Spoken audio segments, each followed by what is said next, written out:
I do. As you're seated here today, some of you are already thinking of how your marriage will be. Most of the ladies here, they might be in first year or second year, but they have already figured out what dress they will wear on their wedding. They know the color, they know the kind of food that will be eaten on their wedding day. They have already figured out a lot of things. They are only waiting for the man probably and the hour. Some of you might have planned everything and you still don't know whether the man exists or not. Well, for the men, we don't care. Even on the day of the wedding, we may not be sure still which socks we are supposed to wear and the shirt and the tie, because it's not our thing. For us, the main issue on the wedding day is there a woman to be married. It doesn't matter how she dresses, as long as there's someone present to be married or wedded on that day. What amazes me is that people prepare very well for their weddings, but prepare very poorly for their marriages. And yet the wedding will take a day, in fact hours, but the marriage will take a lifetime. Let me ask you, what should you take longer preparing for? A lifetime or a few hours of a day of making promises? Jesus, who is the author of marriage, he once gave a parable that I want to borrow from today. And tonight we are looking at personal preparation for marriage. This is not how the community should prepare for your marriage, but you personally, how should you? Jesus gave this parable in Luke 14. If you're writing, you can note that. Luke 14, verse 28 to 30. This Bible text says, "For which of you intending to build a tall tower does not sit down first and count the cost, whether he has enough to finish it?" If you want to build a tall tower, what do you do first? Sit down, make a budget, count the cost. Ask yourself, what are my sources of finance? Do I have the architectural design? And do I have what it takes to finish? Lest, he says, after he has laid the foundation, he is not able to finish. And all who see it begin to mock him, saying, "This man began to build and was not able to finish." I want to say, Jesus is talking about a tower to be built. It's a physical tower. But I want to say, one of the towers that we build in life is the tower of marriage, the family tower. You see, people are very careful about building careers, choosing organizations to work in. People are very careful about business partners. Who is going to be my partner in this venture? Very careful. But they are less careful about who will be my partner in marriage. You see, if you lose your job, you can get a new job, sometimes a better one. If your house collapses that you built, if you still have the same plan, you can get money and rebuild again the exact same copy. But when marriage breaks down, I can assure you, you can never get the exact same marriage that broke down. Never. No, never. And it often will affect you, always and onward. Many people take time to prepare for a job interview that is going to take 30 minutes. A lot of time. They may go through it a whole week. A job interview that will take how many minutes? 30 minutes. And yet, they will take very little time to choose who they will spend time with for their whole life. And this is because, primarily, we do not understand what marriage is about. We do not understand the duties and responsibilities of marriage. When you talk to young people about marriage, there's only one thing they think about: the person they will marry. They don't go beyond that to think about what will be my responsibilities in that relationship. What will be demanded of me as a husband or as a what? As a wife. Marriage takes responsibilities. According to one marital counselor by the name of David Boyhe, talking about preparing for marriage, he says, too many couples, they enter marriage blinded by unrealistic expectations. They're going into marriage, but what do they have in their minds? Unrealistic expectations. Some of you who like pornography and watch a lot of naked women, the expectations you have about marriage are so wild, if someone put them here on the screen, we would just run away. And the best lady you're looking for will not marry you. You expect that every day, breakfast, lunch, supper, you will have your sweet time with your wife. That's what you're imagining as you're seated here. And that at each session you have for breakfast, you'll have at least 7 different styles. That's you. Because your mind has been filled with so much of this, and that's what you're looking forward to in marriage. Well, I want to tell you, sex is a very small percentage of marriage. And those who are married will tell you there are days when you will go a week or 2 weeks without it, and you won't suffocate and die. But as you're courting and dating, you probably think, maybe this is the hugest, the greatest chunk of marriage, so I need to focus on that. Expectations. There was a certain cartoon where this artist drew 2 people who are in an engagement. And one night, this man who is engaged to this lady, he had a dream. And in his dream, he's dreaming of himself as a married man. And in his marriage, he sees himself in the bedroom, inside his blanket, but there, looking at his phone and reading a newspaper, and then the wife comes to the bedroom carrying breakfast for him. Beautiful picture. He says, yeah, when I get married, I'm going to be a boss. Food will come where I'm seated, right in the bedroom. Okay. And then this artist went on to draw the picture of the woman that he was about to marry. Incidentally, the woman also had a dream. In her dream, she said, I hope my husband understands that I hate the kitchen. I hope he understands that I hate the kitchen. I hope that my husband will be this gentleman that I see on TV who go into the kitchen early before their wives wake up, and they prepare something beautiful for their wives, and they bring the breakfast to the bed for the wife. I hope my husband be like that. Look at those 2 dreams. A man is dreaming of the wife bringing breakfast to the bedroom. The wife is dreaming the same. Tell me what's going to happen after wedding night. Everyone will be in bed, praying and hoping that the other will leave and run to the kitchen and come back with something wonderful. And it's not going to be beautiful after that. Someone said, he confessed, I wanted marriage to fulfill all my desires. That's what they wanted. I needed security. I needed someone to take care of me. I needed someone who will stimulate me intellectually. I needed economic security. Immediately I got married. Then he said, but when I arrived inside, it wasn't like that. Things were different. And things are always different. Whatever you experience before marriage and what you experience in the marriage, they are always different. You see, people are looking for something magical that is going to happen in the marriage to make it happily ever after. But there is no magic in marriage, because the 2 of you are not gods. You're sinners, not even angels. And therefore, these 2 sinners are going to learn to live with each other inside the marriage. It is going to take hard work in the marriage. Let me ask you, I know all of you come from families, but just look around your family and your village and tell me how many marriages are not working, or if they are working, they are enduring, not enjoying. There's a difference between enjoying your marriage or enduring the marriage, hoping it ends or things change. You know, there are husbands who actually pray that their wives may die.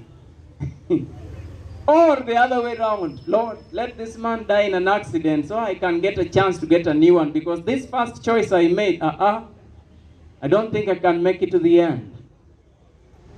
And so I say, as one preacher said, that weddings too often, they get the attention that marriages deserve to get but don't get. Oh, weddings, people draw everything. Time for arrival, what the color of dress people will wear, changing dress. Everything is planned. But have you ever thought of how marriage is going to be after that? Jesus says, as you're going into marriage, sit down, count the what?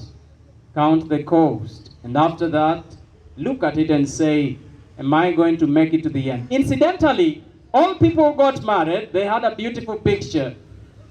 And they all imagined they will make it to the end, they will finish. But as we talk today, those beautiful vows, they are almost always forgotten a few years later. And marriage changes to something else. And so today, I want to look at 7 pillars of marital preparedness. If you want to prepare, and I'm not talking about your husband preparing or your wife preparing, I'm talking about you, how you can prepare to be a better partner in marriage. 7 pillars of marital preparedness. I try to use P to help you remember. Number 1, purpose of marriage. Purpose of marriage. That's what the first and to me a very important pillar. You see, unless you understand the purpose of something, you will abuse it or misuse it.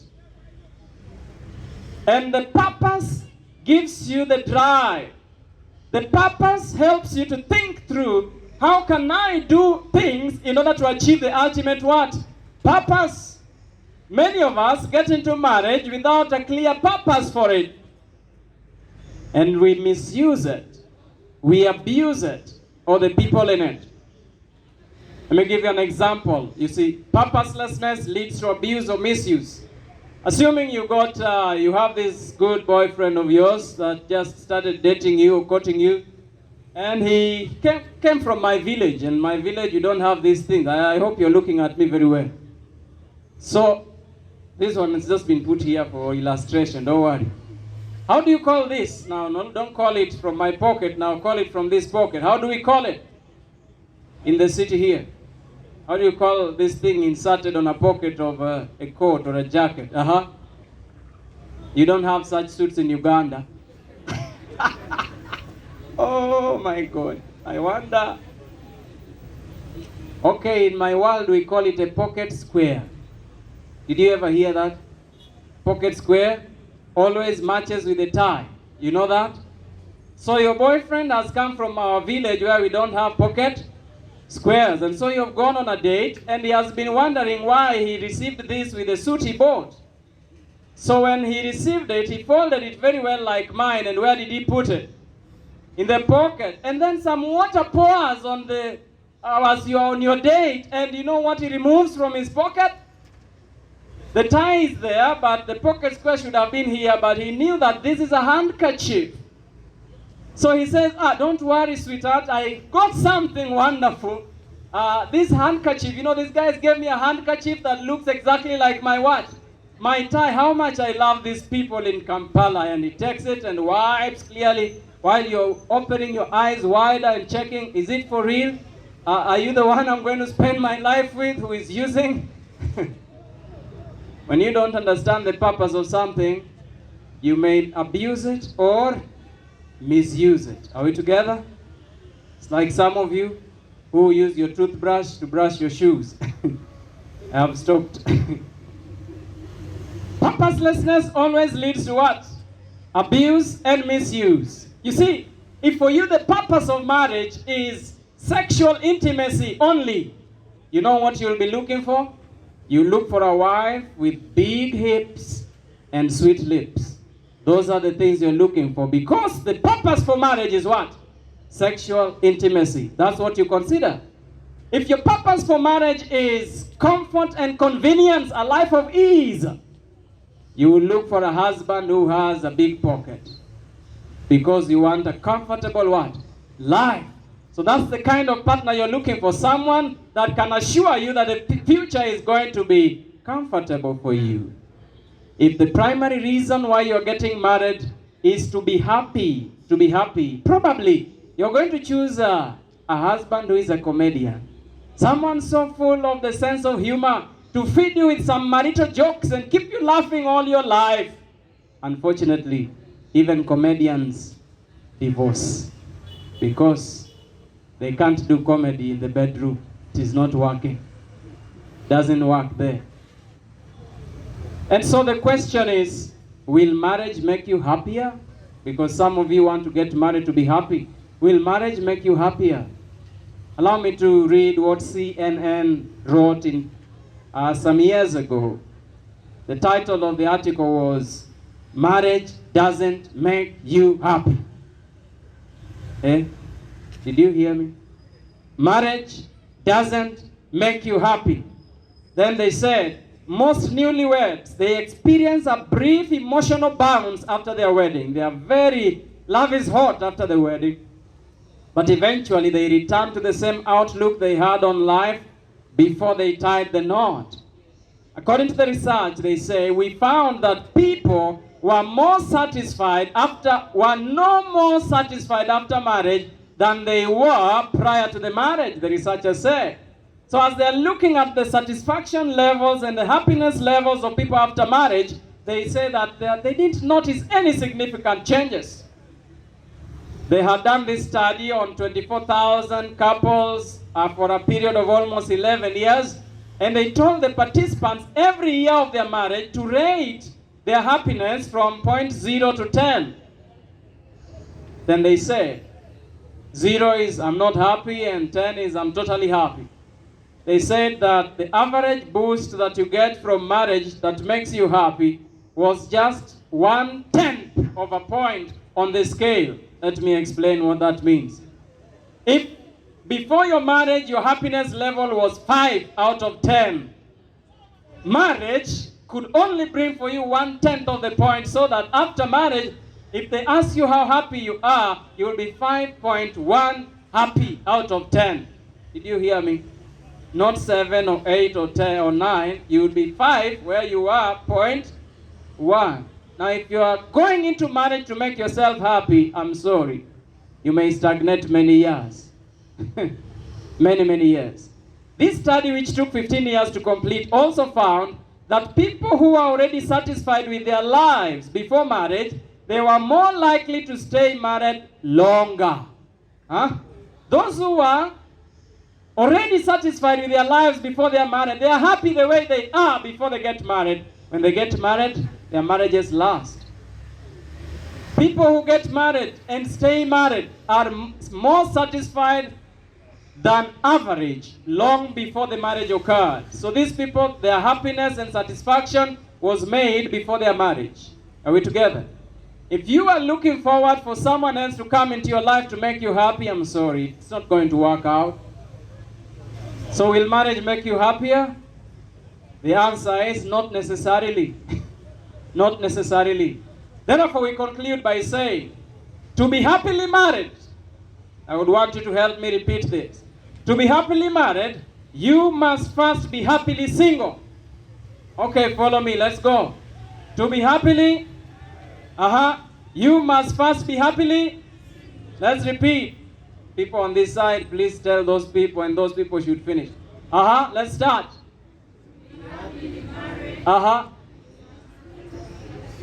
These people, you don't want to be happily single, I see. You're waiting to be happily married, okay. Let's try that side, to be happily married, and you reply,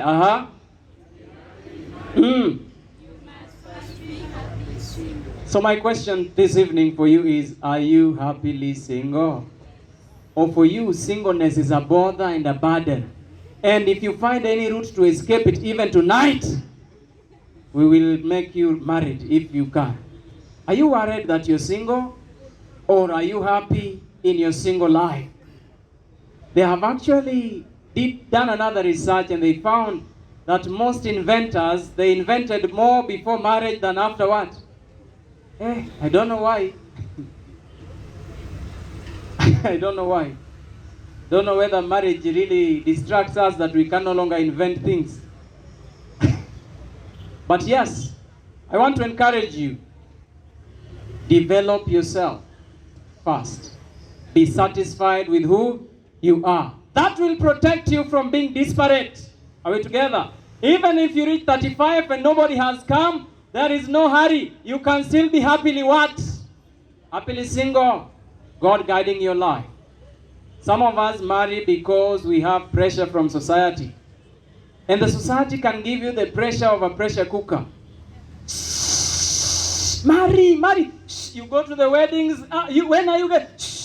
Have you ever had a pressure cooker? So much pressure that when they finish, then they get married like this and nobody now asks them questions. You know when the pressure cooker releases the final pressure? Is that how it's going to be, that you have so much pressure that when you marry the pressure what? The problem is the pressure may just increase because now you are two of you and you find that the one you thought was a rose is a thorn bush. Pricks. So the first factor that is going to prepare you for marriage is know the purpose of what? Know the purpose of marriage. So what is the ultimate purpose of marriage? In order to know the ultimate purpose of marriage, it's good to go to the author of marriage, isn't it? Who made marriage and what did he have in mind? I have read somewhere in the book of Ephesians, chapter 5 and verse 25 and 6. Husbands, love your wives, just as Christ loved the church and gave himself for her, that he might sanctify and cleanse her with the washing of water by the word. That means, husbands, the purpose why you have married is to demonstrate in a certain sense the love of God to that woman. Did you understand? If you cannot be like Jesus in your marriage, some things are going to be wrong. You are marrying as a husband to show the love of God to the person you're getting married to. 1 Corinthians 10:31 tells us another thing about it. Therefore, whether you eat or drink, or whatever you do, do all to the glory of God. Marriage, do it to the glory of who? Of God. Someone said, what if God did not make marriage to make us happy, but rather to make us holy? That one you can only understand after 10 years of marriage with problems and challenges, then you understand. But marriage will be happy if it is well done, but its purpose may be higher than your happiness. One lady who does relationship talks said, the ultimate purpose of marriage is not to make us happy, but to glorify God. Let me repeat that. The ultimate purpose, there might be other purposes you have under it, but the ultimate purpose of marriage is not to make us happy, but to glorify who? God. Now listen, if you cannot glorify God in your single life, are you all of a sudden going to start glorifying Him when you have a partner, isn't it? Now at that time you become very Christian and godly. Marriage does not change hearts and lives. It actually reveals what is in the life. So if you want to enjoy marriage, I would say the first place to begin is go to God and begin to glorify Him. The second P that I want to give you, and then the next one's tomorrow. The personality and character of the people who will make this home. The second P. The first one, know the purpose of marriage so that you don't misuse the marriage.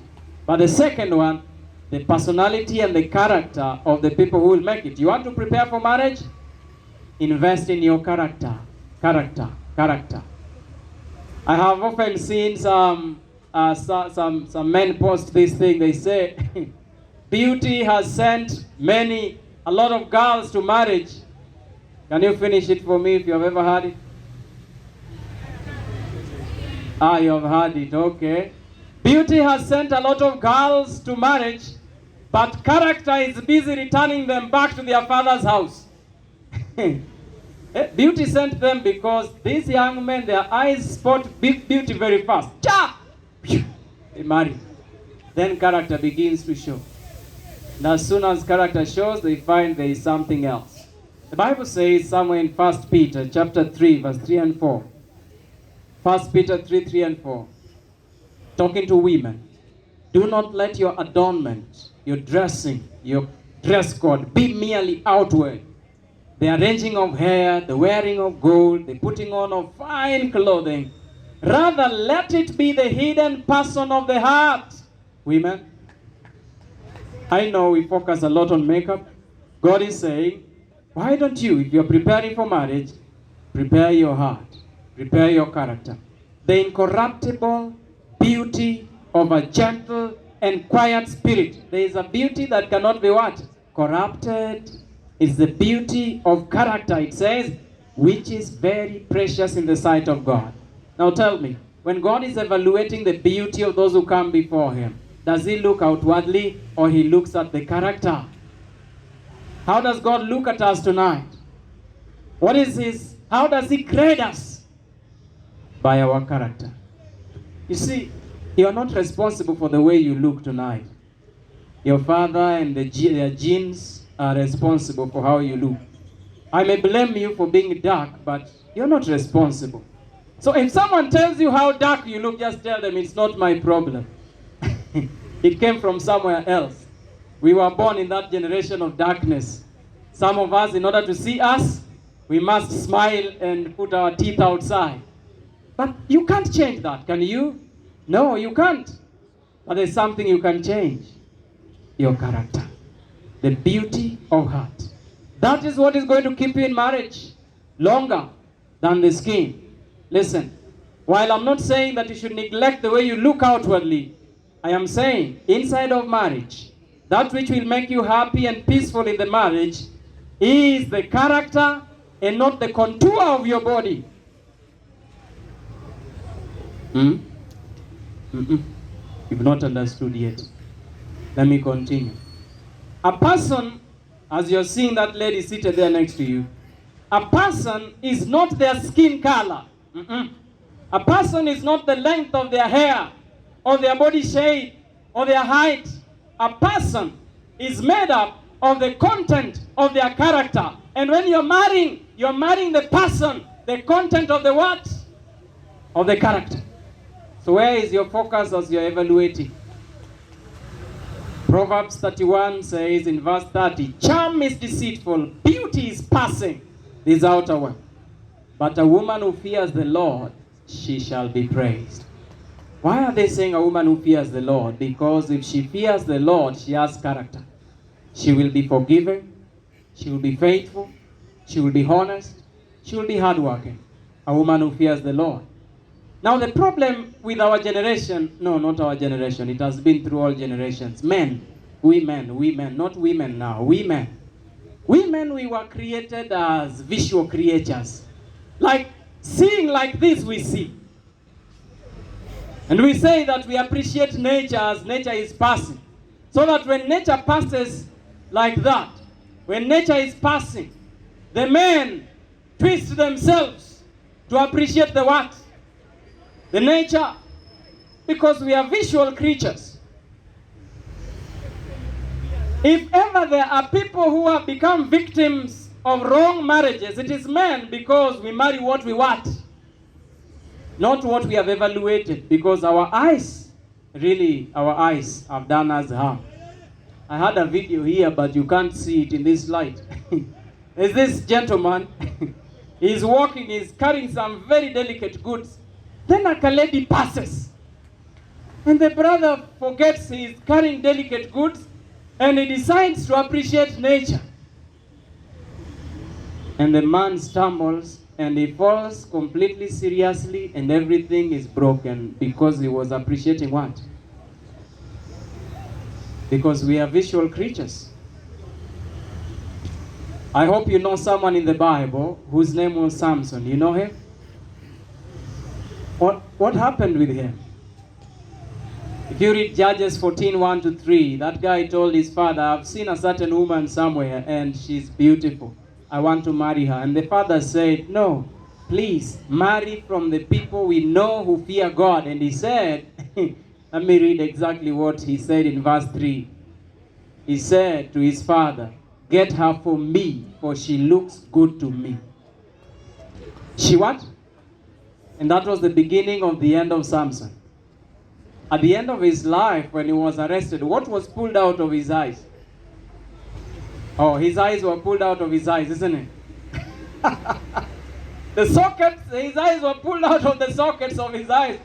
Probably to show him, Samson, I wish you had not followed your what? See how your eyes have led you until you no longer even have eyes. Men usually see. A news article says that men's priorities do change as they get older. But even in their 60s, they care more about physical attractiveness twice as much as women do. When a woman finds a man, anyway, they say money makes all men beautiful. Even the ugliest man, when he has money, the problems have ended on how to evaluate him. For a woman, I don't think it's generally true, but for the people of the world, it might be. But men, even in their old age, they still appreciate the attractiveness of a woman. And this has led them to marry people who don't have character. The most attractive people in our world are called celebrities. Yeah? Don't you have Miss Uganda? Do they choose the average people? They go for the best of the best. I don't know which scale they use to know who is most beautiful than the other. They say beauty lies in the eyes of the beholder. But this is what the news says. Divorce rates are higher among celebrities. The most beautiful ones, they don't even stay in their marriages. What is wrong then? And yet men look for the most beautiful. But for celebrities, their divorces are higher than the rest. The divorce rate for famous couples is 2/3 higher than for common couples. So, men, when you're evaluating, a certain man gave me an idea. He made a quadrant of beauty. He said, in this world, you will meet with these 4 categories of women. Number 1, beautiful, beautiful. That one is beautiful to see and beautiful to relate with, inside and out. Then you'll meet the next one. Ugly, beautiful. That one, if you see from the outside, is ugly. But as you begin to interact, you say, Lord, thank you for allowing me to meet this beautiful soul. Not face. You now say beautiful what? Then we have beautiful ugly. That one looks like this, she has. But interact with her, you will learn that she has no morals. And your mother cannot survive with her. Unless you're going to live in the air. Beautiful ugly. In that region where I've reached, avoid, men, avoid. Beautiful ugly. But the worst one you can meet, going and returning home, don't meet this one, you might be cursed. Ugly, ugly. Ugly outside, ugly inside. There, even me, I wonder what has taken you there. And so we say beauty has sent a lot of girls into marriage, but character is busy doing what? Returning them to their father's houses. But for men also I say, how can men decide to live recklessly? Many men do that. They live recklessly, and then at the point they want to get married, they want perfect women. They want morally upright what? For them, they have been living the way they wish. So this is Mr. Immoral looking for Miss Purity. How are they going to live? Very pure woman versus a man who has done everything in life. Everything. He has tasted all that he was not to taste and done all that he was not to do. But he's looking for Miss Purity. Very pure, genuine, honest, faithful.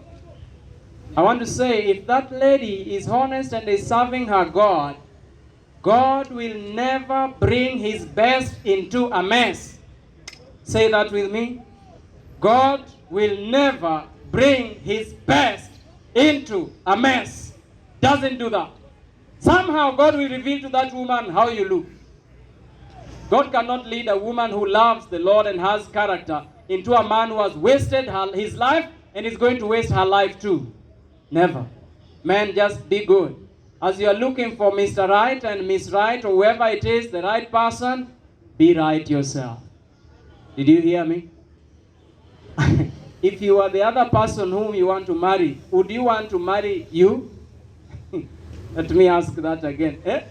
If you are the other person if the other person who wanted to marry you was you, would you marry you? Would you marry yourself the way you look? I hope you can prepare yourself so well that even you admire, then God can give you a Mr. Right somewhere. Are we together? So invest in your character. That is what is going to count in marriage. What are some of the characters that are going to keep your marriage happy? What are some of the qualities you need to look for? I'll give you just a summary of a few. Number one, industriousness. A hard-working person. Listen, the boy may not be having a car today, but the car is in his arms, in his energy. The car is in his legs and his brain. As long as he's hardworking, the car will what? Will come. You might marry that one who has a car today, but you don't know that that car was given to him by an uncle. You don't know, that's what you don't know. Or you don't even know that the father died and he took over the car. You don't know. But you're looking for the car. Marry industriousness, not property. Honesty, honesty, honesty. I can't repeat this enough. But if someone lies to you when you are still dating or courting, don't go forward. You don't know what he's going to, you don't know the lies he's going to make in the marriage. You don't know. You don't know. Honesty, honesty. Be careful. Even little lies. Be careful. And men have good ways of lying. Men can lie and cover, lie and cover. The problem is, a liar must have very sharp memory. Very sharp memory to remember the lies you said 5 years ago so that you can become consistent. But a honest person doesn't have to remember what they said yesterday, isn't it? Because you reproduce it. Integrity. Integrity. Integrity means your actions, your words cannot be questioned. People will say, that rumor is going around, but so-and-so cannot do it because they have what? Integrity. Another one, economy. Economy. Hey. Did you hear economy? Economy means, will she or he misuse the money you have? And even if you get more, he will be the first to spend it and just want to see it end. Doesn't think of investment of the future. Economy. Patience and perseverance. Patience. Marriage is a long journey. If you're not patient, if you're these people who start a project and quit, don't go into marriage, don't. You start this project, you do it a little, you quit. You start, even your relationships take 1 year and drop. 1 year you drop. Don't try marriage. It is not going to take a year. How long? A lifetime. Be a patient and persevering person. What else? I call it affability or sociability or friendliness. Be a friendly person. Be someone who can take a child and throw in the air. Some of you men are like policemen. What? Hey, how are you going to live with your wife and children like that? Look for someone who is social, who is friendly. Someone who is not even cruel to animals. You know, some of you, when you see a dog, you become a David and you look for a sling and you shoot the Goliath. Be friendly. Then we have responsibility. Someone who knows what should be done, when it should be done, how it should be done, and does it without supervision. Nobody in marriage will supervise you and tell you, you wake up now and do this. Everyone in marriage knows their role and they do it at the right time. Marry a responsible person. If you always go to his hostel and you find the... I'm spoiling someone's relationship. Let me stop.